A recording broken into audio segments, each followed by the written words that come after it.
कभी ऐसा हुआ कि हमने कोई काम कर दिया, उसके बाद कोई नया कंसेप्ट आ गया?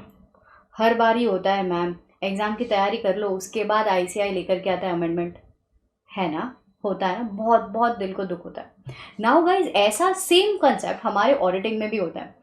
अगर ऑडिट रिपोर्ट दे दी है या फिर फाइनेंशियल स्टेटमेंट्स कंप्लीट हो चुके हैं, फाइनलाइजेशन हो चुका है, एंड आ जाता है कोई नया कंसेप्ट, आ जाता है कोई नया ट्रांजैक्शन, उसे हम कहते हैं सब्सीक्वेंट इवेंट्स।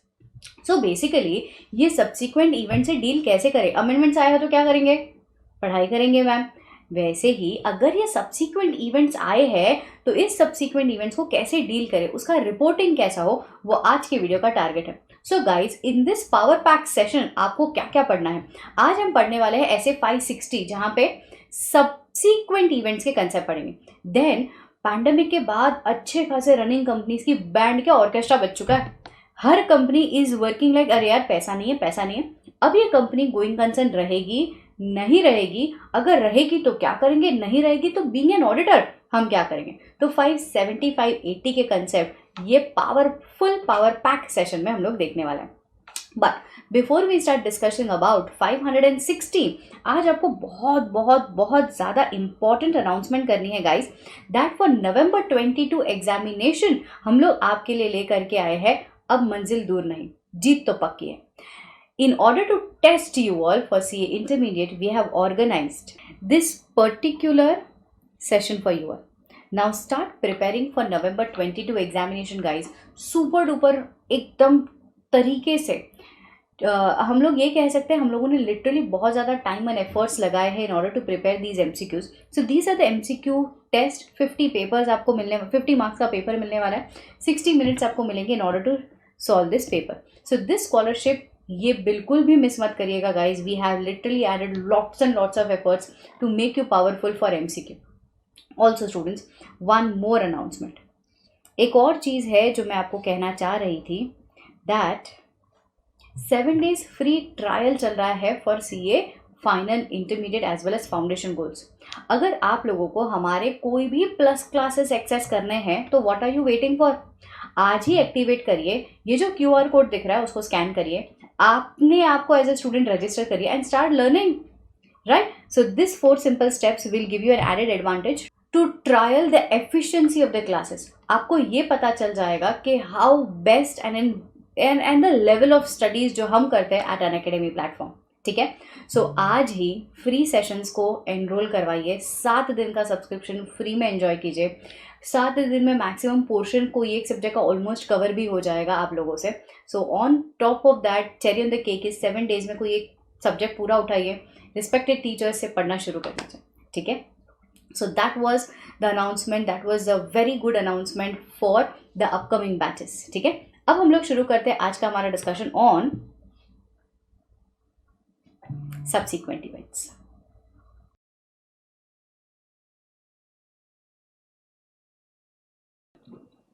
चल अब आगे बढ़ते हैं विथ ऐसे 560 सब्सीक्वेंट इवेंट्स. अब ये सब्सीक्वेंट इवेंट्स क्या है? अगेन, जैसे हम लोगों ने रिलेटेड पार्टीज के लिए पहले अकाउंटिंग फ्रेमवर्क पढ़ा, let us understand accounting framework first and then we will jump to the auditing procedures. Okay, नाम से ही पता चल गया होगा ना, सब्सीक्वेंट इवेंट मतलब कुछ तो ऐसा इवेंट है जो बाद में हो रहा है. अब ये बाद में का क्या मतलब? कब हो रहा है, कब तक हो रहा है, ये समझना जरूरी. तो पहले अंडरस्टैंडिंग, ठीक है, थोड़ा सा briefing and then we will jump into the procedures. So events we divide this into 2. पहला जो हो रहा है during the audit period. Ma'am audit period का क्या मतलब? ऑडिट पीरियड का मतलब होता है it is the financial year for which you are expressing your opinion. मतलब 1 April समथिंग समथिंग से लेकर के 31 March समथिंग समथिंग में, इस साल के फाइनेंशियल स्टेटमेंट्स के लिए अगर आप ओपिनियन एक्सप्रेस कर रहे हो तो जो भी ट्रांजैक्शन इसके बीच में हो रहा है 1 April से लेकर के 31 March, इसको हम लोग बोलते हैं ड्यूरिंग द ऑडिट पीरियड, जिसके लिए आपको ओपिनियन एक्सप्रेस करना है. इसको आप कब चेक करते हो? इसको आप थरली चेक करते हो बाय अप्लाइंग प्रोसीजर्स. 200 500 सारे के सारे प्रोसीजर्स अप्लाई कर लो एंड आप थरली इसको चेक करते हो. ठीक है? चेक, एग्जामिन, वेरीफाई, स्क्रूटिनाइज, जो भी आप कहो, वेरीफाई, स्क्रूटिनाइज। ये जो भी हम कहें, ये सारा का सारा ट्रांजैक्शन जो इसके बीच में हो रहा है, इनको हम लोगों को करना है। बट कुछ ट्रांजैक्शंस ऐसे होते हैं guys which are after 31st of March, इसको हम लोग बोलते हैं सब्सिक्वेंट इवेंट्स। सो करंटली जो स्टैंडर्ड है, ये स्टैंडर्ड इन इवेंट्स के ऊपर है। मैम तो इन इवेंट्स के ऊपर कोई सेपरेट स्टैंडर्ड नहीं है, क्योंकि ये इवेंट तो ऐसे इवेंट है जो साल भर में हुआ है, जिसको आपको चेक करना ही करना है, जिसके प्रोसीजर्स ओपनली उन्होंने बोला है कि ऑब्जर्वेशन करो, इंक्वायरीज करो, कई बार हमको कहा जाता है इंस्पेक्शन करो, रीपरफॉर्मेंस करो। तो all these steps are given to us under 500, है ना। SA 500 asked us to apply some procedures to obtain evidences, audit evidences, but these are some special events which are occurring after the balance sheet date. So this subsequent event I further divide into two parts: the accounting framework, the auditing framework, and auditing framework. Accounting framework में there is one standard जहाँ पे आपने बचपन में पढ़ा होगा AS4 या फिर IND AS10। ये दोनों ही चीज़ें हमें कहती है any events which are occurring after the balance sheet date, मतलब 31st ऑफ मार्च के बाद होने वाली सारी घटनाएं, भूकंप आ गया, फायर हो गया, डेटर बेचारा इंसॉल्वेंट हो गया, मतलब पैसे नहीं है उनको, बर्बादी चल रही है उनकी, तो ये सारा इवेंट्स अगर 31 मार्च के बाद हो रहा है, ऐसे इवेंट्स को हम लोग कहते हैं subsequent events. And this is as per AS4 IND AS10, AS4 IND AS10 के हिसाब से ये होता है, ठीक है। तो यहाँ पे कौन से इवेंट्स हम लोग कंसिडर करते हैं? All the events after balance sheet date till the approval, मतलब जब तक ये अकाउंट्स है ना, तो इसमें ऑडिटर का कोई काम नहीं, जब तक कंपनी का, से फॉर एग्जांपल ये है कंपनी के लिमिटेड, कंपनी का मैनेजमेंट जब तक फाइनेंशियल स्टेटमेंट साइन नहीं कर देता 31st ऑफ मार्च से लेकर के उस दिन तक, जब तक मैनेजमेंट उसे साइन नहीं कर देता, इस पीरियड के सारे इवेंट्स को अकाउंट्स कहता है भाई occurring after the balance sheet date, इसको कंसिडर करो। Approval of financial statements. I am not here to teach you FR, but still a short of understanding, इसमें दो चीज़ें होती है, एडजस्टिंग इवेंट्स, यस, अंतरात्मा से फीलिंग आई, non adjusting events, non adjusting events. अभी एडजस्टिंग इवेंट्स और नॉन एडजस्टिंग इवेंट्स क्या होता है? See for example anything which happened, जिसका कुछ इंसाइट हमको बैलेंस शीट डेट पे था। एग्जांपल भूकंप आ गया, मैम कब आया? भूकंप आया है मई में, ठीक है, मई में भूकंप आ गया। तो ये भूकंप क्या 31 मार्च पे आप सोच करके बैठे थे, अच्छा 31 में या फिर 2022 मई में भूकंप आने वाला? अरे नॉन एडजस्टिंग इवेंट, इसके बारे में ना 31 मार्च पे हमको पता था, ना कुछ आइडिया थे, जिसके बारे में हमको कोई आइडिया नहीं था। बट एडजस्टिंग इवेंट्स का मतलब क्या? हमने एक ज़मीन खरीदी, ठीक है, we have purchase some plot, एक ज़मीन है, एक लैंड है जो हम लोगों ने खरीदी। 31 मार्च में इसका डॉक्यूमेंटेशन चल रहा था, अब तक पूरा रजिस्ट्रेशन हमारे नाम पे आया नहीं था। 31st ऑफ मार्च पे we initiated, we gave the token money and stuff, just within a month हम लोगों ने पूरा डॉक्यूमेंटेशन कंप्लीट करके वो जो टाइटल डीड था वो हमारे नाम पे ले लिया। Now don't you feel this is that event, purchase of land building property या फिर sale of land building property already had some kind of existing condition as on the balance sheet date. These events, if at all occur and has an impact on the financial statements, are called as adjusting event. Impact on financial statements and conditions existed as on balance sheet date. Condition existed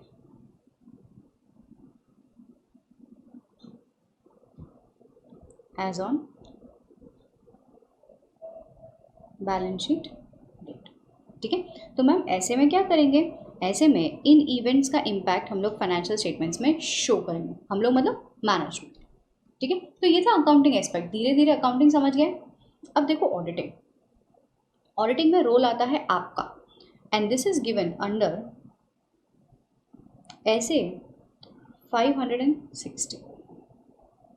जैसे यहाँ पे भी consider the events after the balance sheet date till the approval of financial statements, वैसे यहाँ पे we have two timings जिसके events हम consider करते हैं एज सब्सिक्वेंट इवेंट। सबसे पहला है events occurring after the balance sheet date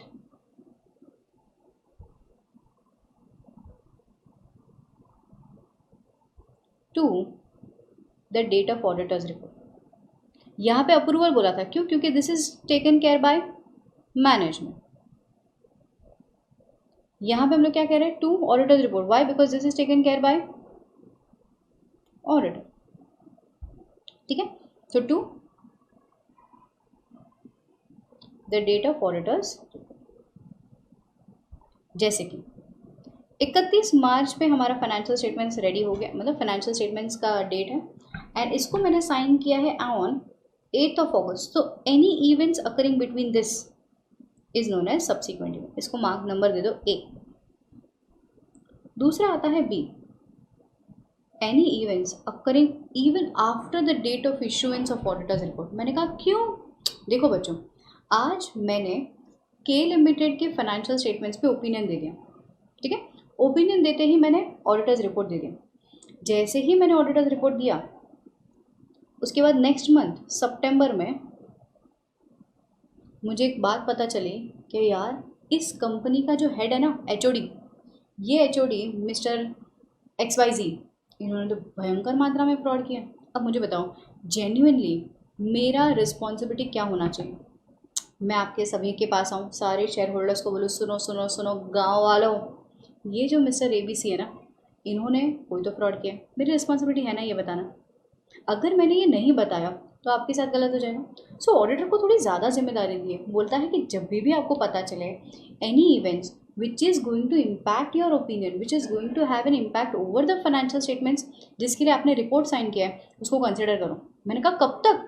वो लोग बोलते हैं जब तक है जान। मतलब क्या? इंग्लिश में सुनते हो, इवेंट्स अकरिंग, इवेंट्स यूजुअली हम लोग 1 ईयर कंसिडर करते हैं, बट उन्होंने ऐसा स्पेसिफिकली नहीं बोला।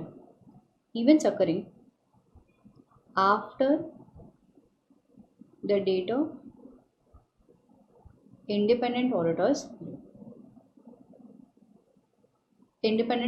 report। मैम कब तक? वो उन्होंने नहीं बताया। मतलब क्या? हम लोग कंसिडर करेंगे जब तक है जान। कोई भी ऐसा इवेंट जिसका इम्पैक्ट 31 मार्च के फाइनेंशियल स्टेटमेंट्स पे पड़ रहा है, मुझे कंसिडर करना। अब फर्दर इसको हम लोग 2 पार्ट्स में डिवाइड करते हैं गाइस। कैसे? समझो। सी गाइस, आज मैं ऑडिटर हूँ, ये है हमारा मैनेजमेंट। आई बीइंग ऑडिटर, मैं मेरा रिपोर्ट किसको देती हूँ? आप सभी लोगों के घर पे सेंड कर देती हूँ, डायरेक्टली मेल कर देती हूँ आपको। I give my report to the management.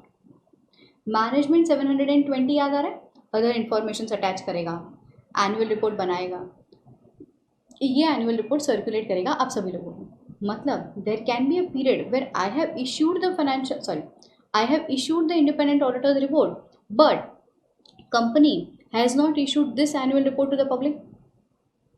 Yes, and there can be such events even occurring after the issuance of financial statements. मतलब क्या? मैंने तो रिपोर्ट दे दिया, दोनों ही केस में मैंने मैनेजमेंट को रिपोर्ट खुद दे दिया है। मैनेजमेंट ने ये रिपोर्ट आपको दिया, मैनेजमेंट ने आपको रिपोर्ट नहीं दिया, तब तक का जो स्पैन है that is further divided as, इसको मान लो B1 और B2। B1 में आता है events occurring after the balance sheet date, events occurring after the date of independent auditor's report but before issuance of financial statements to public। और दूसरा आता है B2 में। क्या आएगा B2 में? ये रिपोर्ट आप तक पहुंच गई, उसके बाद कोई इवेंट मुझे पता चला। Events which are occurring after the issuance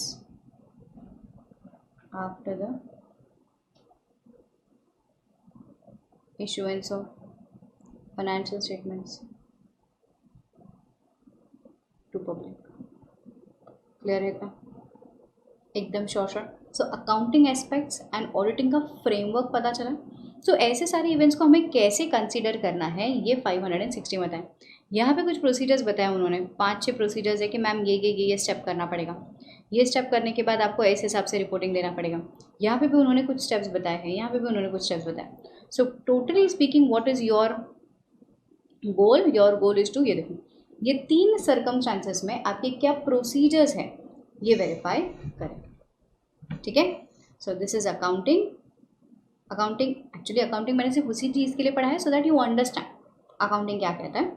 and ये है ऑडिटिंग। मेजरली हमारा फोकस है यहाँ पे। तो चलो किताब में चले। Yes done. Subsequent events,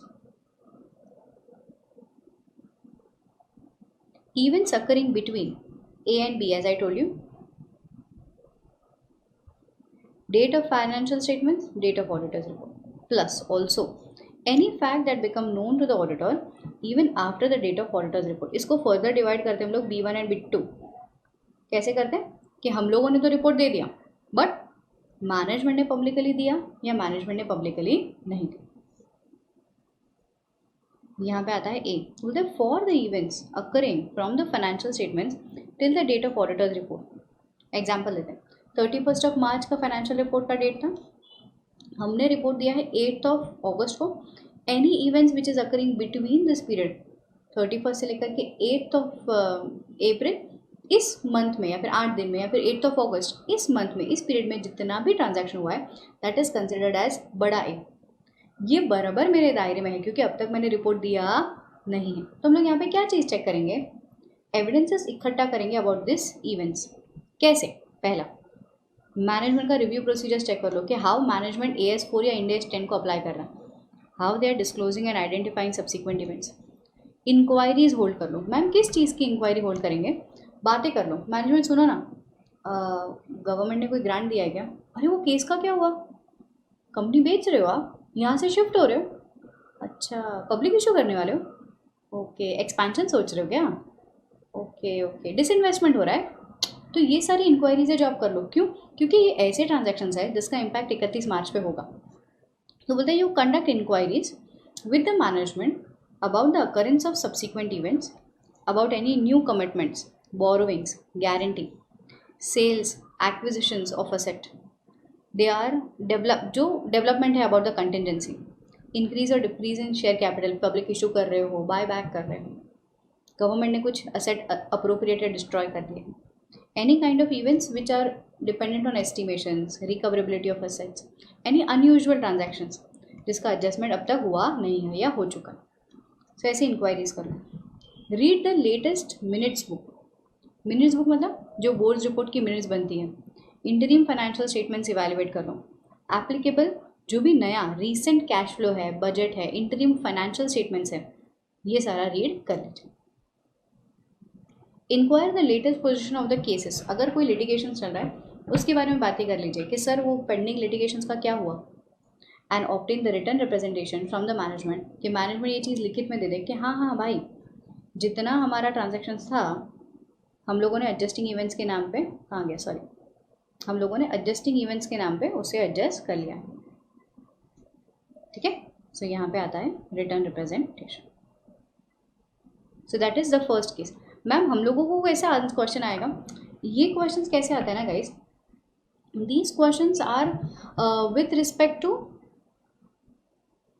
these question are with respect to a case. वो लोग कहेंगे कि आप एक एयरलाइन कंपनी में, एविएशन जो कंपनी होती है वहाँ पे ऑडिट करने जा रहे हो, वहाँ पे पैंडेमिक आने के बाद बहुत ही बुरी हालत हो चुकी है, अब तक आपने ऑडिट रिपोर्ट दिया नहीं है और आप देख रहे हो कि यहाँ पे ये कंपनी में फाइनेंशियल लॉसेस हो रहा है, पैसे नहीं आ रहे हैं, दिस एंड दैट।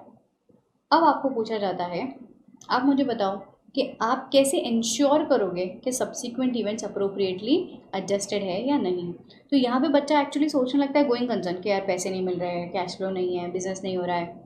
बट ये क्वेश्चन गोइंग कंसर्न का नहीं है, ये क्वेश्चन सब्सिक्वेंट इवेंट का है। लास्ट टाइम वो लोग शायद ये कह दें कि यार कंपनी बहुत ही ऐसा दुख भरी दास्तान से गुजर रही है। अब आप बताओ how will you consider all the subsequent events are appropriately disclose. तो हम लोग बोलेंगे कि अच्छा these are the events which are happening between the balance sheet date till the date of auditors report तो हम लोग ये 5 स्टेप करेंगे. Review procedures, enquiry, read latest legal cases and return representation. Cool है, perfect. Guys one more thing, this is also an individual important question. कहता है कि management से जब भी आप इंक्वायरी करोगे तो ये इंक्वायरी किस चीज़ की होगी. ये इंक्वायरी आप इन चीज़ों की करो. ठीक है, तो वो इंडिविजुअल डिटेल क्वेश्चन में भी आ सकता है. May 19 में ऑलरेडी पूछा गया है. नेक्स्ट कहता है facts that become known to the auditor after the date of auditors report. मतलब कि ये बी वाला part, B.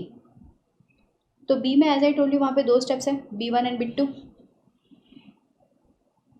B1 and B2. अब यहाँ पे ध्यान दो, वेरी प्रॉपरली प्रेजेंटेड. देखो कुछ ऐसे स्टेप्स हैं जो कॉमन स्टेप्स हैं जो हम लोगों को लेने ही लेने हैं for all the events which are happening after the date of independent auditors report. इसका आंसर है dance India dance. Discuss with the management, determine how the managements are going to consider these changes, inquire with the management. So discuss, determine and inquire. Dance India dance. ये common steps हैं जो हर कोई event which is occurring after the issuance of independent auditors report to the management. मैंने मेरा report management को 8 अगस्त को दिया. उसके बाद जो भी इवेंट्स होंगे ना उसके लिए मुझे ये प्रोसीजर्स लगाना पड़ेगा. So what it is dance India dance.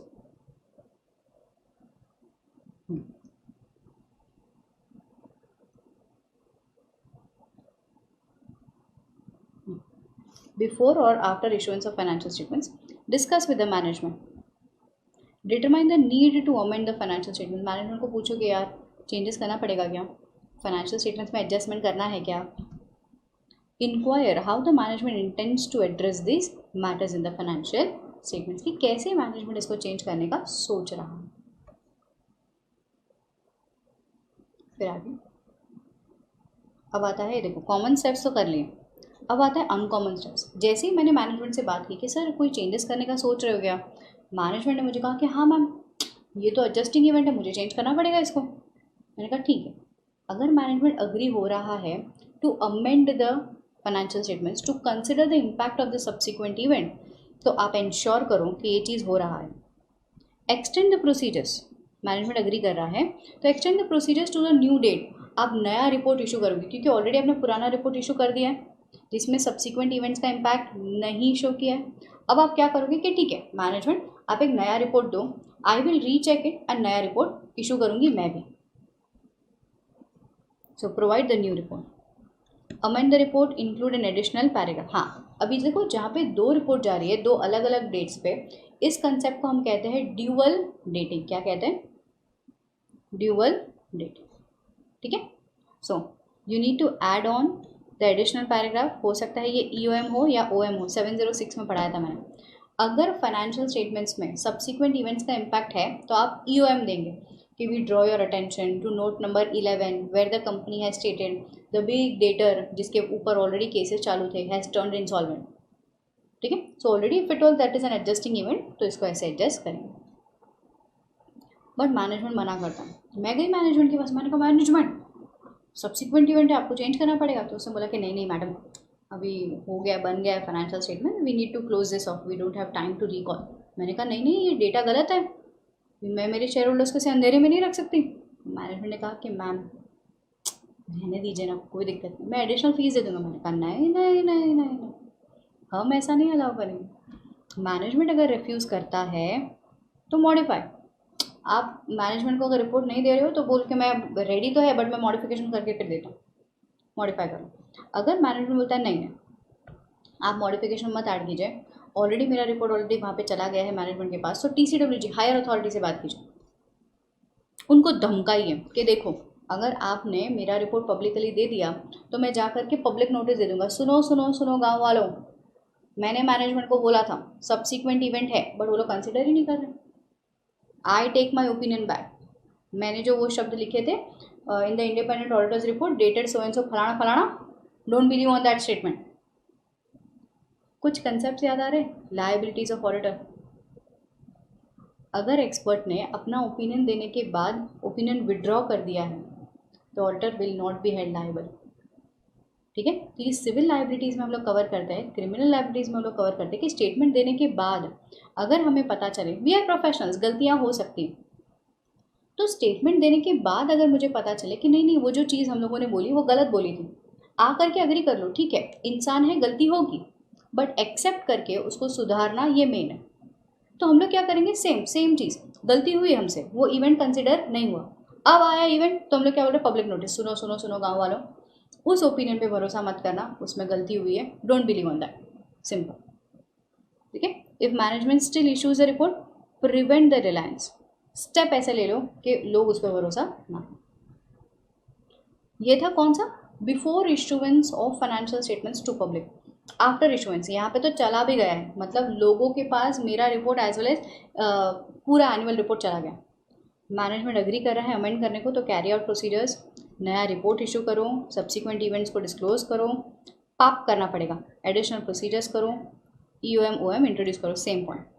Management refuse कर रहा है, टीसीडब्ल्यूजी से बात करो कि सर आप स्टेप्स ले लो, नहीं तो मुझे स्टेप लेना पड़ेगा कि पब्लिक नोटिस दे दूँ। मैनेजमेंट इज स्टिल साइलेंट, वो कुछ कर ही नहीं रहे, हाथ पे हाथ धरे बैठे हैं, तो ले लो step, take necessary steps to prevent reliance over independent auditors report. Newspaper में पब्लिक नोटिस देना,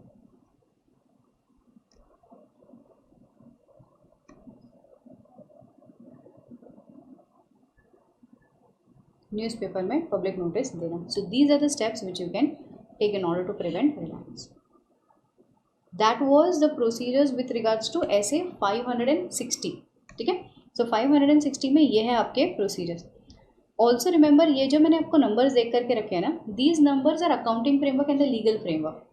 अकाउंटिंग फ्रेमवर्क ऑलरेडी मैंने आपको सिखाया, जस्ट एक लीगल फ्रेमवर्क आपको समझाती हूँ। जहाँ पे भी हम लोग बात करते हैं कंटिंजेंट की, तो अकाउंटिंग में और एक चीज़ आता है जहाँ पे you add on disclosures, you know, so based on whether it is a contingency और प्रोविजन,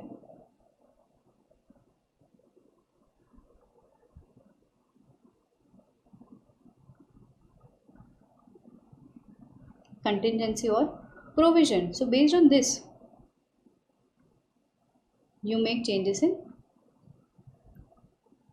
financial statements, मतलब आप डिस्क्लोजर्स ऐड करेंगे या P&L बैलेंस शीट में इसको शो कर देंगे, यहाँ पे आप डिस्क्लोजर्स ऐड करेंगे। So AS 29, this can be read as Ind AS 37। ठीक है, सो CA न्यू सिलेबस ही हुआ तो आपको यही रेफर करना। ठीक है, so that can also be the possible accounting treatment. Cool है, perfectly done. So this standard, छोटू standard also comes to an end. यहाँ पे आपका हैप्पी एंडिंग होता है of SA 560। Two more standards more to go, that is 570 and 580। फिलहाल के लिए सब्सिक्वेंट इवेंट्स को रजा देते हैं और यहाँ पे ये स्टैंडर्ड समाप्त होता है। चल, after happy ending of 560 let us start with 570। 570 again मेरे हमेशा से इंट्रोडक्शन में दो चीज़ें रहेगी, एक अकाउंटिंग एस्पेक्ट और एक ऑडिटिंग एस्पेक्ट। तो before I start teaching you the auditing aspect, थोड़ा कुछ दिमाग लगा लीजिए एंड जस्ट रिकॉल कि अकाउंटिंग पर्सपेक्टिव में हम लोगों ने गोइंग कंसर्न के रिगार्ड्स में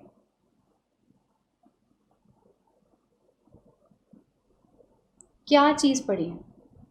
गोइंग कंसर्न के रिगार्ड्स में हम लोगों ने दो चीज़ पढ़ी है गाइस, बी इट AS 1 और end AS 1।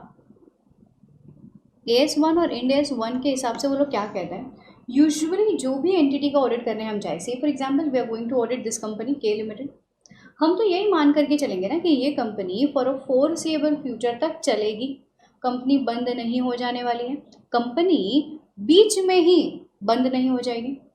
So for that reason हम लोग कहते हैं this is a fundamental principle which is assumed, it is a fundamental principle. So it is usually assumed, ये अज्यूम नहीं होता है, बट हाँ when the fact is not the same, when the fundamental assumption, ये fact is not appropriate, क्योंकि अगर हमको लगता है कि there are some major catastrophe, what is catastrophe, कोई ऐसी इवेंट्स है, कोई ऐसी कंडीशन है, कोई ऐसी घटनाएं हैं जिसके वजह से हमें ऐसा लग रहा है, या जिसके वजह से हमें ऐसा लग रहा है कि this is not going to run for a foreseeable future, ये लंबे समय तक नहीं चलने वाला। अगर ये लंबे समय तक नहीं चलने वाला तो अकाउंटिंग में हम लोग कहते हैं कि ये फैक्ट को डिस्क्लोज करो, डिस्क्लोज द फैक्ट। मैम मतलब कंक्लूडिंग, अगर कंपनी गोइंग कंसर्न में है फैक्ट डिस्क्लोज करने की जरूरत नहीं, क्योंकि it is assumed, it is implied. But अगर कंपनी का गोइंग कंसर्न इंटैक्ट नहीं है, कोई ऐसे रीजंस है जहाँ पे कंपनी बंद होने की चांसेस है, तो ये चीज़ें कंपनी के मैनेजमेंट को अपने फाइनेंशियल स्टेटमेंट में डिस्क्लोज करनी चाहिए। ऐसा कौन कहता है? AS1 इंडिया AS1, ठीक है, द अकाउंटिंग फ्रेमवर्क।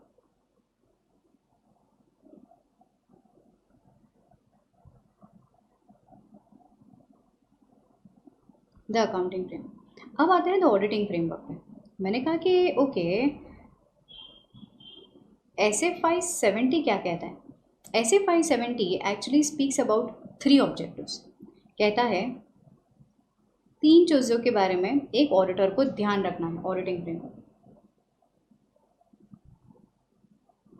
क्या 3 चीज़ें? पॉइंट नंबर 1 कहता है कि यू इवैल्यूएट कि मैनेजमेंट का जो अजम्पशन है ना, मैनेजमेंट ये जो सोच करके बैठा है, मतलब हर माँ को अपना बच्चा तो स्वरूप सुंदर ही दिखता है, भले ही, मतलब वो डायलॉग मुझे याद आ रहा है, भले ही उसने रंग बिरंगी शर्ट पहनी हो, येलो कलर की पैंट पहनी हो, ब्राउन कलर के गोगल्स पहने हो, कैसा भी काला कलूटा क्यों ना दिखता हो, मम्मी को क्या लगता है? अच्छा ही तो है, प्यारा ही तो लग रहा है ना?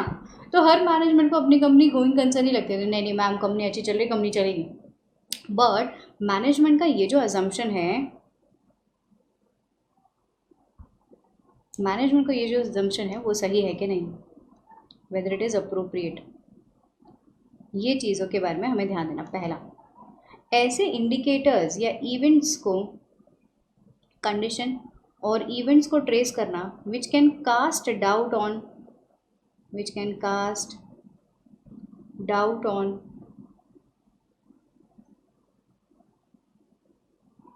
entities ability to continue as going concern। और तीसरा चीज़, रिपोर्ट अकॉर्डिंगली, जो भी गोइंग कंसर्न की नीड है उसको अप्रोप्रिएटली रिपोर्ट करना। तो ऑडिटिंग के फ्रेमवर्क में हमें सबसे पहला मैनेजमेंट का जो अजम्पशन है ना, ये वाला, जिसके हिसाब से मैनेजमेंट डिसीजन ले रहा है कि हम ये फैक्ट डिस्क्लोज करें या ना करें, उसके अप्रोप्रिएटनेस को जानो, मैनेजमेंट का अजम्पशन सही है।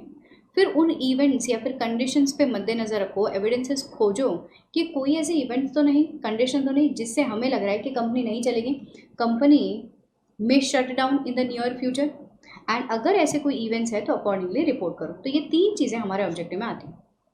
सबसे पहला, अगर हम लोगों को ट्रेस करना है management assumption whether it is appropriate और नॉट, तो यहाँ पे मैनेजमेंट के अजम्पशन के लिए मैम हम लोग कैसे जानेंगे कि वेदर मैनेजमेंट का अजम्पशन सही है कि नहीं? क्योंकि ये तो अनसर्टन है ना बच्चों। आज हमको थोड़ी पता था पैंडेमिक आने वाला। मोदी जी ने, आपको याद है वो दिन, वो once upon a time Modi ji ने कहा दिया जलाओ, हम लोग खुशी खुशी दिया जला रहे थे। लॉकडाउन, पहला लॉकडाउन आया था, ऐसे बेल बजाओ, बेल नहीं क्या था, थाली बजाओ, खुशी खुशी लोगों ने थाली बजाई थी, है ना? ऐसा सब हुआ था उस टाइम पे। Did you know the next 1 year is going to be a slack year for the company? 2020-21 was a year which faced huge impact economically, हर बिजनेस पे आए। बट डिड यू नो, नहीं पता था ना। जब भी फर्स्ट लॉकडाउन आया तभी भी उम्मीद की किरण कायम थी कि नहीं यार फर्स्ट लॉकडाउन है, this things will come to normal. But then it was hyped so much, then it went so high that the economy of whole country के world had a slowdown, had to face slowdown, बराबर है। तो यहाँ पे जब भी management assume कर रहा है तो मैनेजमेंट के भी अजम्पशन के पीछे एस्टिमेशंस है, मैनेजमेंट के अजम्पशंस के पीछे कई सारी अनसर्टेनिटीज़ है। तो जब भी आप इस चीज़ों के बारे में सोचने समझने की कोशिश करोगे तो क्या स्टेप्स अप्लाई करोगे, सबसे पहला वो पढ़ते हैं, ठीक है? तो चलो, कमिंग टू द बुक्स, यहाँ what is the objective of an auditor? To obtain सबूत about the appropriateness of management use of going concern, कि उनके जो अजम्पशंस वो लोग लगा रहे हैं वो सही है क्या। To conclude whether any events और condition that may cast significant down, मतलब ऐसा तो कुछ है नहीं है ना जिससे मुझे ऐसा लगे कि कंपनी नहीं चल पाएगी। To report in accordance with assess वो करें। So ma'am, how will you, ये वाला पॉइंट, हाउ मैनेजमेंट असेसमेंट्स के मैनेजमेंट का जो असेसमेंट है, it actually contains some inherent limitation because it is dependent upon future outcome. ये इनहेरेंट लिमिटेशन आपको याद आ रहा है, नाटो का ओ का फोर्थ पॉइंट, राइट? अभी सारा चीज रिलेट हो गया होगा आपको। So inherently because it is certain uncertainties. So what are the relevant factors to that judgement, मतलब क्या सोच करके ऐसा लगने लगेगा कि हाँ कंपनी गोइंग कंसर्न में, या फिर क्या ऐसे फैक्टर्स है जिसके बेसिस पे मैनेजमेंट कह सकता है कि कंपनी गोइंग कंसर्न में नहीं है, क्या रेलेवेंस है उस इंफॉर्मेशन का। तो वो लोग कहते हैं सबसे पहला, it totally depends upon the size and the entity का nature of the business. Why? अगर ये कंपनी बहुत बड़ी कंपनी है, ठीक है, दिस इज के लिमिटेड, ये के लिमिटेड बहुत बड़ी कंपनी है, तो don't you feel there will be an number of external factors जिसका इम्पैक्ट होगा। Foreign currency, import export, government policies, RBI rate, reverse repo rate, rate of convergence, inflations, यहाँ पे भी एम्प्लॉई एट्रिएशंस, इंटरनल फैक्टर्स। जितनी बड़ी company उतने ज़्यादा factors इस कंपनी पे काम करेंगे। So first, it depends upon the complexity of the business, the nature of the business, the degree of extent of external factors which can impact over the judgments. दूसरा, the judgments about the future is based on the current information which is available. इसका मतलब क्या है समझो। आज मैंने ये सोच लिया है कि मेरी जो कंपनी है के लिमिटेड, दिस के limited will run for a foreseeable future, मतलब ये लंबे समय तक चलेगी, ठीक है। अगर मैंने ये सोच लिया है कि ये लंबे समय तक चलेगी, तो मैंने कुछ सोचा होगा ना कि ठीक है, my business is teaching business, CA मैं पढ़ाती हूँ, मैं सीएस पढ़ाती हूँ, एसीसी पढ़ाती हूँ, मैं ये पढ़ाती हूँ, मैं वो पढ़ाती हूँ। ओके, इसका मार्केट में ये सिचुएशन है, आज की तारीख में मुझे पता है इतने बच्चे एनरोल हुए हैं, तो ठीक है हमारा बिजनेस ठीक ठाक चल जाएगा। मीन्स व्हाट, मैंने फ्यूचर का एस्टिमेशन किस बेसिस पे किया है? Based on the current information which is available. तो मैनेजमेंट भी यही करेगा। अगर मैनेजमेंट ये कहना चाह रहा है कि हमारी कंपनी चलेगी, तो this assumption will be based on the current information. Next, the subsequent event, the third point कहता है कि या it also depends upon the subsequent event, मतलब कोई ऐसा subsequent event which is inconsistent with the judgment. हमने सोचा था कि मार्केट उठेगा, बट मार्केट उठा नहीं, बैठ गया, यू नो वो बुल बेयर वाला कंसेप्ट।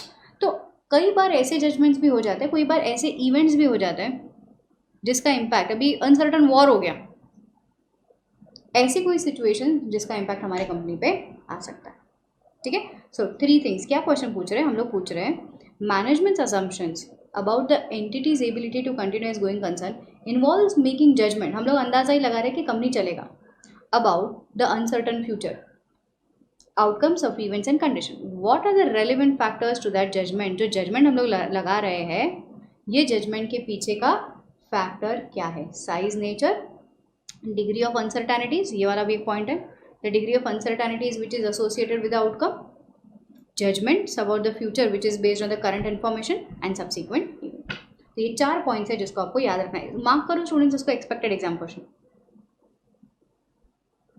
ये हो गया मेरा पहला काम खत्म, ठीक है, एविडेंसेस फाइंड करना। उसके बाद आता है to conclude whether the events, या फिर कोई ऐसे events which can cast significant doubt on entity's ability to continue as going concern.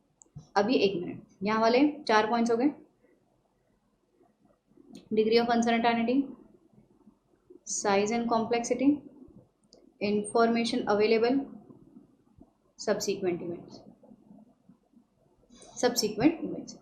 अब यहाँ पे आता है दूसरा वाला पॉइंट, क्या ऑब्जेक्टिव था कि बॉस ऐसे इवेंट्स के बारे में ध्यान दो which can cast significant doubt on entity's ability to continue as going concern.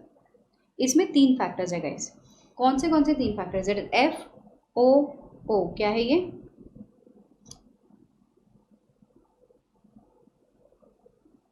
F O O, financial indicator, operating indicator and others. Financial indicator, operating indicator and other indicators. अब ये financial indicator क्या है? आप कोई company में गए हो, वो कंपनी में कैश फ्लो है ही नहीं, पैसा है ही नहीं, डिविडेंड पे नहीं हो रहा है, सैलरी पे करने को पैसा नहीं है, मतलब अगर हर बार आपको लग रहा है कि कैश फ्लो नहीं है, प्रॉफिट नहीं हो रहा है, लॉस है, क्रेडिबिलिटी नहीं है, कोई उधारी नहीं दे रहा है, डिविडेंड पे नहीं हो रहा है, तो बस ये तो किंगफिशर जैसी हालत हो गई। पैसा को नहीं, ये फाइनेंशियल इंडिकेटर है बॉस, कंपनी लंबे समय तक नहीं चलेगी। दूसरा आता है operating indicators. What is operating indicators? Company के ऑपरेशंस में गलतियां हैं। व्हाट इज ऑपरेशंस में मिस्टेक होना? या सो व्हाट इज ऑपरेशंस में मिस्टेक होना, या फिर ऑपरेशन सही तरीके से या सही ढंग से ना चलना, इसका मतलब क्या होता है? ऑपरेशन में की मैनेजरल पर्सन हमारे ऑर्गेनाइजेशन को छोड़ करके चले गए। मतलब देर वॉज अ पर्सन, ये मिस्टर एक्स, बहुत ज़्यादा विश्वासु, 25 साल से, मतलब ये मिस्टर कटप्पा मान लो, 25 साल से हमारे कंपनी के साथ है, उनके पूर्वज भी हमारी कंपनी में थे। अचानक से कटप्पा आकर के बोले कि बस हो गया, हम नहीं काम करेंगे शिवगामी देवी, हम जा रहे हैं। तो loss of key manager person, operations will come to an end. There is loss of franchisee market, मतलब एक बड़ा मार्केट था हमारे पास, वो मार्केट में अभी हमारा प्रोडक्ट बैन हो गया। ठीक है, सो ऐसी कोई सिचुएशन जहाँ पे पैसा खूब है बट ऑपरेशन चलने में दिक्कत होगी। ठीक है, सो यहाँ पे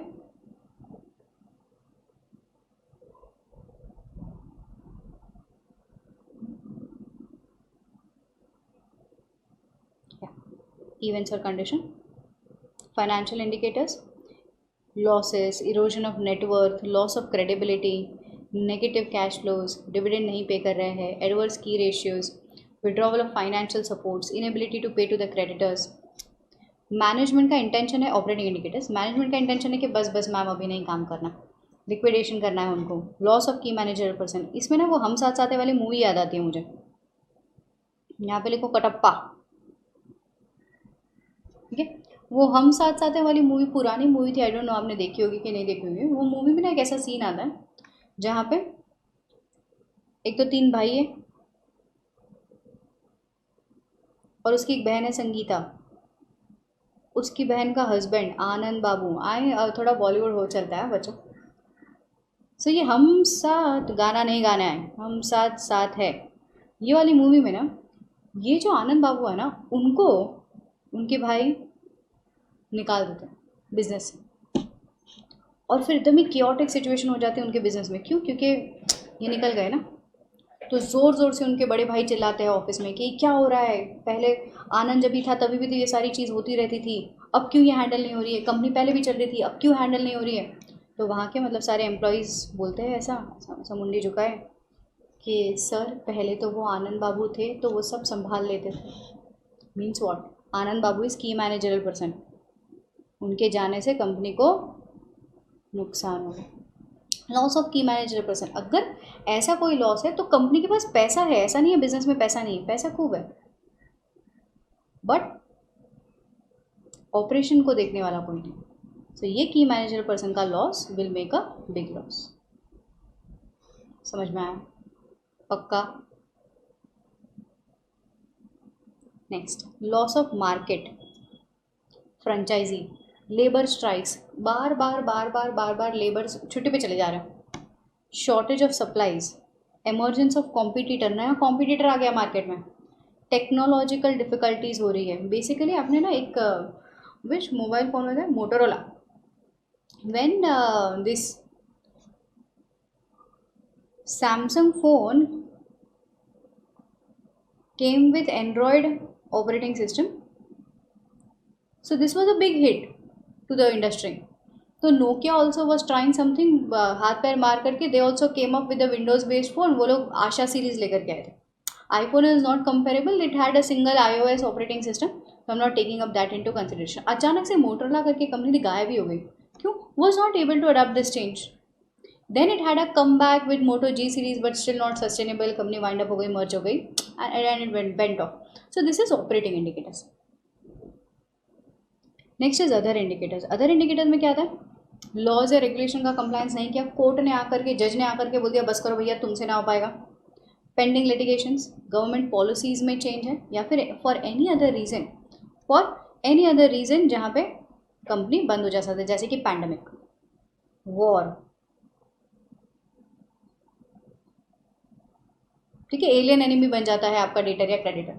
so for any reason company बंद हो सकती। सो ये था हमारा सेकेंड वाला पॉइंट। अब रुको मैम, कंपनी गोइंग कंसर्न में है या नहीं है, ये कितने पीरियड तक हम लोगों को फोर्सी करना है? जन्मों जन्मों तक? ये बिरला वाइट पुट्टी है क्या कि चलती जाए सालों साल चलती जाए? नहीं, it is for 12 months. So ये वाला पॉइंट अंडरलाइन करो। In evaluating management assessment about the entity's ability to continue as going concern shall cover the same period which is used by the management to make that assessment as per AFRF। ठीक है, so it should not be a longer period. हम लोग भी estimation सिर्फ next उतने ही period के लिए करेंगे जब तक कंपनी ने भी असेसमेंट किया है, and usually it is not less than 12 months. ठीक है, usually it is not less than 12 months. हम लोग भी, मैंने आपको 560 में भी बोला था, हम लोग सब्सिक्वेंट इवेंट कब तक करेंगे, यूजुअली जब तक है जान, है ना। उन्होंने एंड डेट नहीं बताया, बट प्रैक्टिकली हम लोग कितना मंथ यूज़ करते हैं, 12 महीना, एक साल, कि नेक्स्ट एक साल के इवेंट्स को कंसिडर करें। Not less than at least 12 months from the date of financial statements, from that date। cool है, short चलो, so 12 months is an MCQ question, at least 12 months। अब देखो हम लोगों ने क्या पढ़ा, पहला मैनेजमेंट का assumption, दूसरा इंडिकेटर्स, अब तीसरा हमको क्या पढ़ना है, रिपोर्टिंग। बट ये रिपोर्टिंग से पहले कुछ पाप, performance of additional audit procedure, अब ये कंसेप्ट समझो, फिर मैं आगे लेकर के चलती हूँ। See for example we have got some indicators. ठीक है, हमको कुछ इंडिकेटर्स मिल गए कि मैम ये कंपनी पैसा नहीं पे कर रहा है या कुछ तो इशू। अगर ये इशू के कारण हमको लग रहा है कि company will shut down the business, company may not run for a foreseeable future, company नहीं चलने वाला, अगर ये हम लोगों ने ऐसा सोच लिया है, तो हम लोग क्या क्वालिफाइड डिस्क्लेमर रिपोर्ट देकर के आएंगे, एडवर्स रिपोर्ट दे देंगे डायरेक्टली? We should not. देखो हर बार ना directly don't jump to the conclusion. एक बार एविडेंस चेक किया, दूसरी बार एविडेंसेस चेक किया, तीसरी बार और एविडेंसेस खोजने की कोशिश करो, then you conclude. Conclusion instant नहीं आ सकता। तो वो लोग कहते हैं अगर आपके पास इंडिकेटर्स है तो आप इंडिकेटर्स के सामने मिटिगेटिंग फैक्टर्स को जज करने की कोशिश कीजिए। What is mitigating factors, I will tell you. देखो कंपनी के पास, कंपनी का loss of key manager person हो गया, मैंने कहा था कटप्पा जी 25 साल के बाद वो हमें छोड़ करके जा रहे हैं, तो हमारे लिए operating indicator. You came to me direct and you said कि मैम ये तो ऑपरेटिंग इंडिकेटर है, कंपनी नहीं चलेगा। मैंने आपको कहा कि नहीं, कटप्पा सर की उम्र हो चुकी है, तो कटप्पा जी ने जूनियर कटप्पा को कहा है कि हमारी कंपनी को कंटिन्यू करें। जूनियर कटप्पा अब्रॉड जा करके, केम्ब्रिज यूनिवर्सिटी जा करके, ये यूनिवर्सिटी जा करके ये पढ़ाई करके आए हैं, तो junior Kattappa is more sound as compare to Kattappa. मतलब क्या, मतलब हाँ हुआ हमारा loss of key managerial person, but we had some other plans, plan B, हमारे पास सर्वाइवल स्ट्रैटेजी थी, बस यही चीज़ इवेल्युएट करना। तो देखो कैटास्ट्रॉफ आएंगे और जाएंगे, यू हैव टू अंडरस्टैंड कि whether the company has a survival strategy और नॉट, कंपनी टिक पाएगा या नहीं। कूल है, so that is mitigating factors. तो ma'am what should be evaluate, cash flow check कर लीजिए, बजट्स चेक कर लीजिए, रेलिवेंट फोरकास्ट चेक कर लीजिए, इंटरिम फाइनेंशियल स्टेटमेंट्स चेक कर लीजिए, क्या ये डिबेंचर के टर्म्स वगैरह है वो रिवाइज हो रहा है कि नहीं, ये वेरीफाई कर लीजिए। इवैल्यूएट द प्लान्स कि कैसे ये लोग ऑर्डर्स को फुलफिल करने वाले हैं, सर्वाइवल स्ट्रैटेजी को गो थ्रू कर लीजिए, इवैल्यूएट कर लीजिए अजम्पशंस को, रिलायबिलिटी को, कि यार एक बार ना वो अमित याद है हमारे ऑर्गेनाइजेशन का, अमित होनहार इंसान, अमित का बिजनेस था, मतलब अमित ऊंची पार्टी, अमित का बिजनेस था and Amit was in videography. ठीक है, अमित वीडियोज एडिट करता है, अमित का फोटो याद है ना, ही इज़ अमित, यस। सो ये वीडियोग्राफी के बिजनेस में था, मतलब एडिटिंग क्या बोलते हैं इसको, एडिटिंग एनिमेशन ऐसे बोलते हैं ना अमित भाई, ओके। सो ये सारा बिजनेस था, ठीक है। तो हम उसका ऑडिट करने गए, मैंने कहा अमित बेटा ऑडिट तो करके रहूँगे।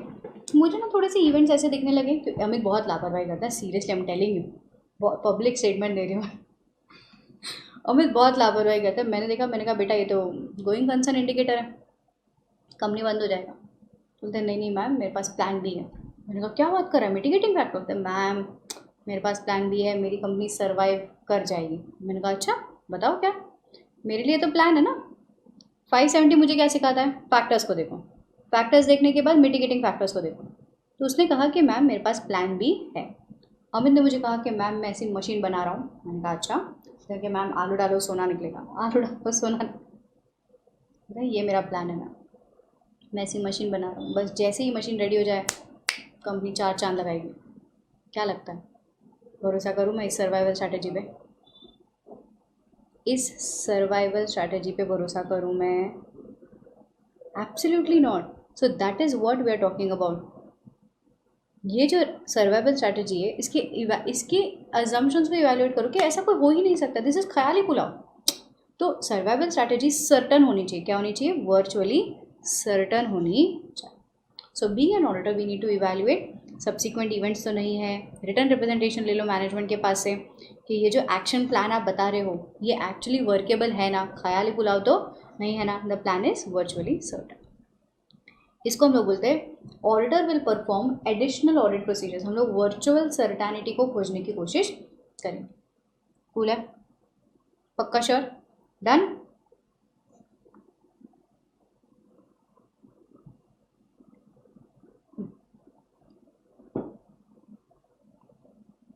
या next, the last point for this standard.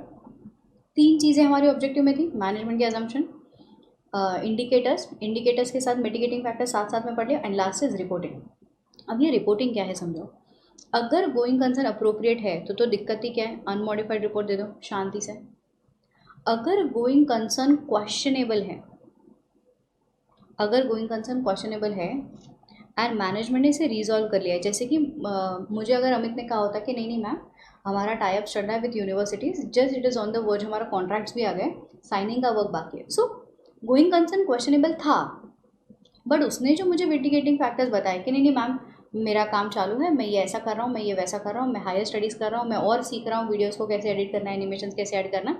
तो ये सारा चीज़ क्या होता है बच्चों, ये सारा चीज़ होता है mitigating factors. If it is solved bye the management, तो बीइंग एन ऑडिटर मुझे डर तो था, बट मैं अनमॉडिफाइड रिपोर्ट दूंगी कि यार चीज़ें अभी तो सही है।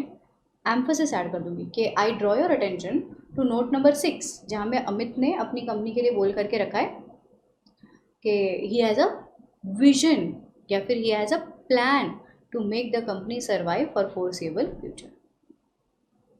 नेक्स्ट, गोइंग कंसर्न क्वेश्चनेबल है, पूरा डाउट है और एक्सप्लेनेशन इनएडिक्वेट है। ये कौन सा? मशीन वाला, आलू डालो सोना निकलेगा। ठीक है, ऐसे केस में मैंने बोला अमित भाई जयराम जी की हम देंगे एडवर्स ओपिनियन कि कुछ भी क्या फेंकता है, रिमेंबर दैट, क्या फेंकता है, तो ये ऐसा सिचुएशन हो जाएगा, एडवर्स कमेंट्स। अगर अमित जिद पर जाए मैम आप डिमोटिवेट मत करो मैम, मैं मशीन बना करके रहूँगा मैम, ऐसे सिचुएशन में हम कुछ नहीं कर पाएंगे। अगर वो हमें ओपिनियन देने से रोक रहा है तो उनको बोलो जयराम जी की हम विड्रॉवल ऑफ ओपिनियन कर लेंगे, withdrawal of engagement. Last, going concern is inappropriate. Amit को भी पता है कंपनी बंद होने वाली है, ही ऑल्सो अंडरस्टैंड्स कि company is not going to run for a foreseeable future, he don't have any extraordinary plans. वहाँ पे भी हम लोग एडवर्स कमेंट दे करके आएंगे। If management disagrees to this we will withdraw from the engagement if legally permitted. Cool. Also guys, a very beautiful point to be added out over here, कारो 2020 में there is one para and clause, para 3 clause number 19। यहाँ पे हम लोग ये revert करते हैं कि if company has cash losses, company is not able to fulfill the current liabilities, तो this is required to be reported. ये कहीं ना कहीं टच होता है विद गोइंग कंसर्न रिक्वायरमेंट। ठीक है, so last reporting is towards the CARO clause number 19। Done done done, एकदम क्लियर चोको लागे। यहाँ पे again this standard comes to the happy ending. तो द 570 वाला standard comes to an end out over here. So objectives को समझने का है एंड ऑब्जेक्टिव्स को इवैल्यूएट करके आगे बढ़ने का है कि फॉर अचीविंग द ऑब्जेक्टिव क्या क्या प्रोसीजर्स हम अप्लाई करें। चल, तो अब हम आगे बढ़ेंगे with the next very standard. यहाँ पे ये वाला स्टैंडर्ड स्टॉप होता है। चल, 580 written representation. So what is the exact meaning of written representation? इसके लिए कोई अकाउंटिंग एस्पेक्ट नहीं है to understand. This is normal a kind of clarification which we take from the management. अगर हम लोग गए हैं कंपनी के पास, कंपनी का जो भी मैनेजमेंट है उनके पास हम लिखित में लिखा करके रहते हैं कि सर आपको आपकी रिस्पॉन्सिबिलिटी तो पता चली है ना, एक्नॉलेज कर दो। सर हमारा scope of audit, engagement letter, ये सारा चीज़ एक्नॉलेज कर दो। सर एक्सप्लेनेशन दे दो अबाउट द असर्शंस। तो ये सारा चीज़ क्या है? It is clarification, confirmation, explanation which are given by the management to the auditor. वो लोग देंगे हमें in the course of audit to confirm certain matters and to support other evidences. ठीक है। Next, objectives regarding the written representation. जैसे कि 570 का कुछ ऑब्जेक्टिव था, वैसे ही 580 का कुछ ऑब्जेक्टिव है। The last standard of this 500 series क्या है? सबसे पहला, मैनेजमेंट से एक ऐसा रिटर्न रिप्रेजेंटेशन मंगाओ दैट मैनेजमेंट ने सारी की सारी रिस्पॉन्सिबिलिटी अपनी फुलफिल की है with regards to the preparation and the presentation of the financial statement. Management जो बोल रहा है उसको सपोर्ट करने के लिए अपने खुद के एविडेंसेस इकट्ठा करो कि स्पेसिफिक असर्शंस को आप वेरीफाई कर पाओ। एंड लास्ट, अगर आपको लगता है कि मैनेजमेंट बोल रहा है कि मैम हमने तो एकदम ही बिंदास AFR फॉलो किया है, आप जब भी एविडेंसेस खोजने की कोशिश करो आपको लगे कि यार मैनेजमेंट तो फ्रॉड कर रहा है, तो ऑब्टेन एविडेंसेस के बाद रिस्पॉन्ड अप्रोप्रिएटली कि यार इनकन्सिस्टेंसी है या फिर उन्होंने नहीं प्रोवाइड किया है रिटर्न रिप्रेजेंटेशन, तो दाल में कुछ काला है या पूरी दाल काली है। Respond appropriately. सो 3 चीज़ें हमारे ऑब्जेक्टिव में डाल करके रखी है 580 के तहत। Management believes that they have fulfilled all the responsibility to support the other evidences to respond appropriate. What are the features of written representation? बचपन में पढ़ा होगा गाइस आप लोगों ने। What are the features of written representation? Features of written representation में सबसे पहला था this is not the substitute evidences. आज हमारा आर्टिकल अगर ऑडिट करने जा रहा है, आर्टिकल 1 नंबर आलसी, मैंने उसको कहा कि बेटा एविडेंसेस लेकर के आना, उसने मैनेजमेंट के पास जा करके कोरा कागज रखा, बोलते साइन करके दे, कनपट्टी पे बंदूक रखा करके साइन करा करके आया। मैंने कहा एविडेंसेस कहाँ है? बोलते मैम इतने है, लिखित में एविडेंसेस लेकर के आया हूँ। मैंने कहा क्या? बोलते मैम देखो मैनेजमेंट खुद बोल रहा है कि मैंने फ्रॉड नहीं किया। अगर अभी फ्रॉड मिलता है तो हम लोग बोल देंगे मैनेजमेंट ने बोला था नहीं किया है, बट अगर फ्रॉड मिला तो मैं क्या करूँ? मैंने कहा बेटा ऐसा नहीं होता है, ये एक एडिशनल ऑडिट एविडेंसेस है, it is not a substitute audit evidence. But हाँ, जहाँ पे मैटर इज़ ऑफ इंटेंशन, आप लोग वो PK भाई साहब तो हो नहीं, है ना, आमिर खान तो हो नहीं कि हाथ पकड़ करके समझ पाओगे कि मैनेजमेंट के दिमाग में क्या चल रहा है। तो यहाँ पे अगर matter is of intention, written representation will serve as the sole evidence. Written representation will serve as sole evidence. So it is not a substitute for the normal process.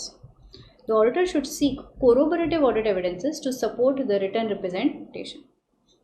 It should be consistent with other evidences. The person जो भी हमको ये written representation दे रहा है उनको खुद को समझ होनी चाहिए, इंफॉर्मेशन होनी चाहिए। एंड लास्ट, या when it is a matter of intention it acts as sole evidence. So these are the features of written representation.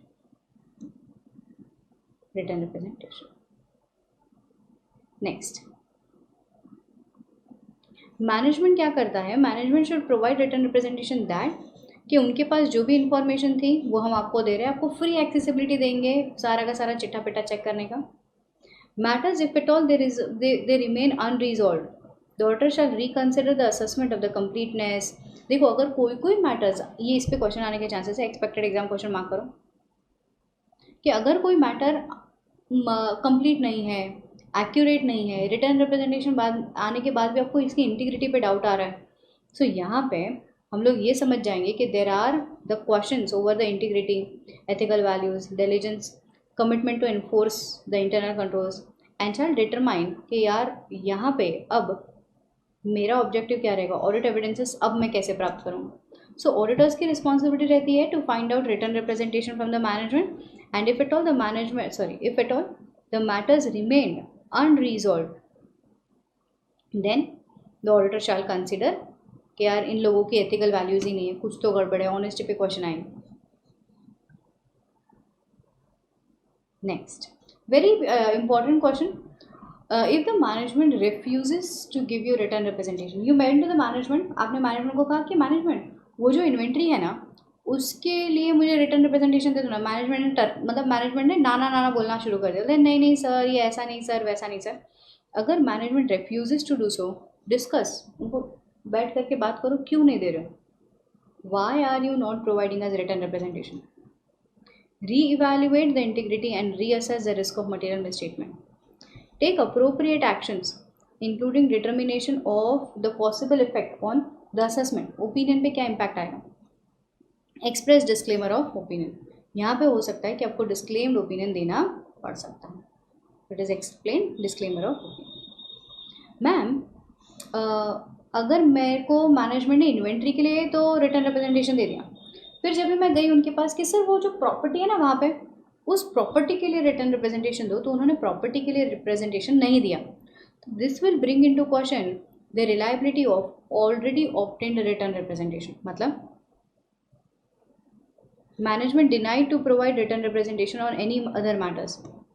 If the person providing written representation appears to be fake, if the person appears in fraud या फिर written representation is inconsistent, इन सारी situation में हमको doubt आएगा कि यार ये जो पुराना एविडेंसेस दिया था ना, पुराना रिटर्न रिप्रेजेंटेशन दिया था ना,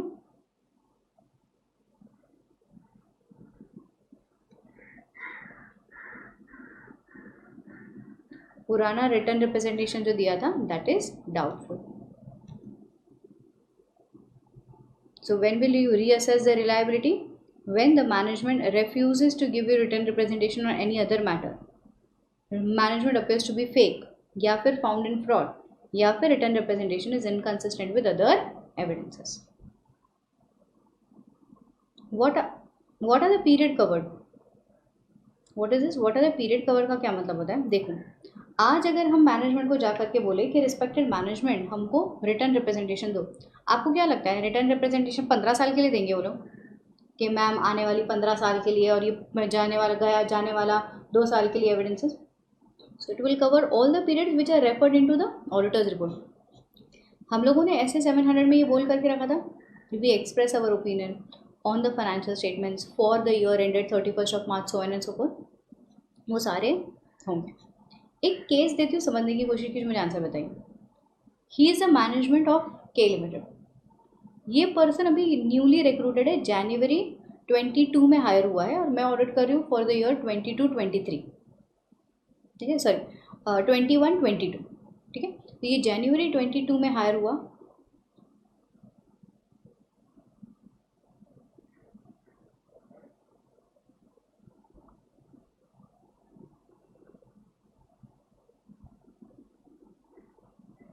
यहाँ पे ये पर्सन हायर हुआ है। अब मैंने इनको कहा कि सर आप रिटर्न रिप्रेजेंटेशन दीजिए कि पूरा जो फाइनेंशियल स्टेटमेंट्स हैं दैट इज एज पर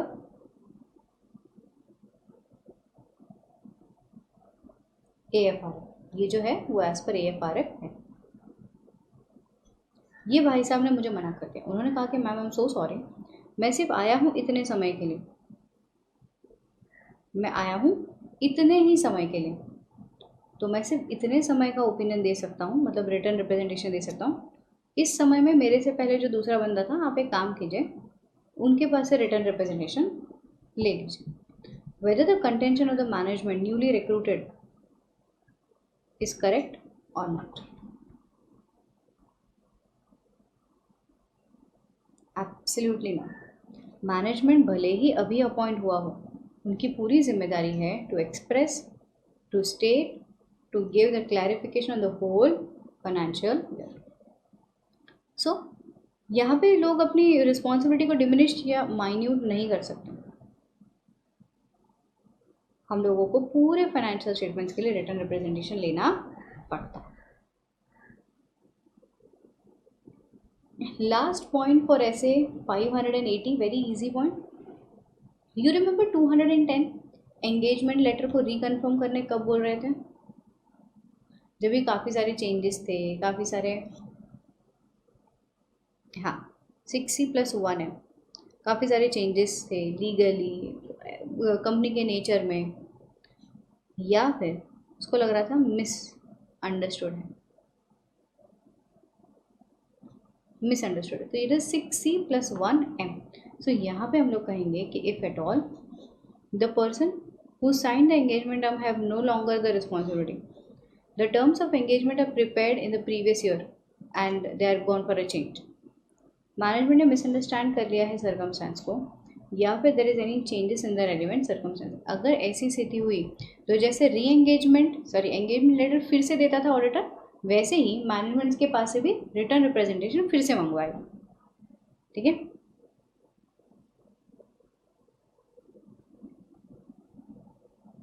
ऑडिटर री इश्यू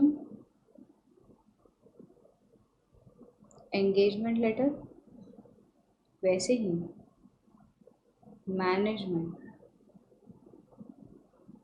is asked to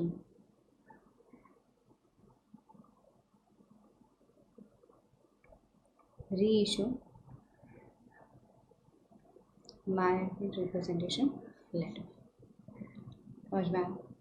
पक्का sure? So this is a point which can be asked in the examination question। So क्या क्या चीज़ें पढ़ी? रिटर्न रिप्रेजेंटेशन होता क्या है, उसका ऑब्जेक्टिव क्या है। ऑब्जेक्टिव के बाद हम लोगों ने पढ़ा कि कब रिलाय नहीं करना है, कब रिलाय करना है। कब रिलाय करने के बाद रिलायबिलिटी पे डाउट आएगा, रीअसेस करने की ज़रूरत है, इंटीग्रिटी पे क्वेश्चन आएंगे, नहीं आएंगे। कौन सा समय पीरियड कवर्ड है in the financial statements as written representation. And last, the auditor may ask to reconfirm, कि फिर से हम लोग एक बार पूछ ले कि सर जो आपने सोचा और हम जो बता रहे हैं वो सेम है कि नहीं। डन। यहाँ पे हैप्पी एंडिंग होता है ऑफ होल